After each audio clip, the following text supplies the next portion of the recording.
যে কোনো মূল্যে গণতান্ত্রিক প্রক্রিয়া চালু এবং মতপার্থক্য ভুলে সবাইকে একযোগে কাজ করতে হবে। সাংবাদিকদের সঙ্গে শুভেচ্ছা বিনিময় অনুষ্ঠানে এসব কথা বলেন বিএনপি চেয়ারপারসন তারেক রহমান।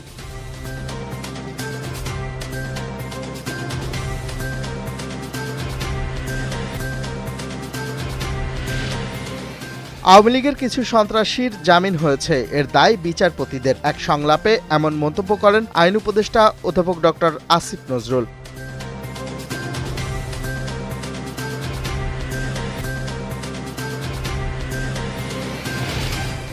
জাতীয় নিরাপত্তা উপদেষ্টা খলিলুর রহমান বলেছেন, ত্রয়োদশ সংসদ নির্বাচন অবাধ ও সুষ্ঠু হওয়ার প্রত্যাশা করছে যুক্তরাষ্ট্র। প্রধান উপদেষ্টার দপ্তরের পাঠানো এক বিজ্ঞপ্তিতে এই তথ্য জানানো হয়।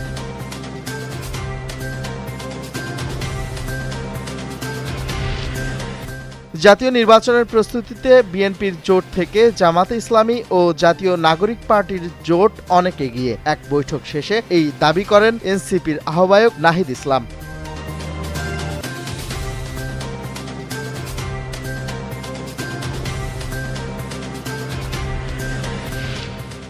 মেক্সিকো ভিত্তিক মাদক পাচারকারী গ্যাংগুলোকে নির্মূল করতে দেশটিতে স্থল অভিযান চালাতে পারে যুক্তরাষ্ট্র, এমন কথা বলেছেন যুক্তরাষ্ট্রের প্রেসিডেন্ট ডোনাল্ড ট্রাম্প।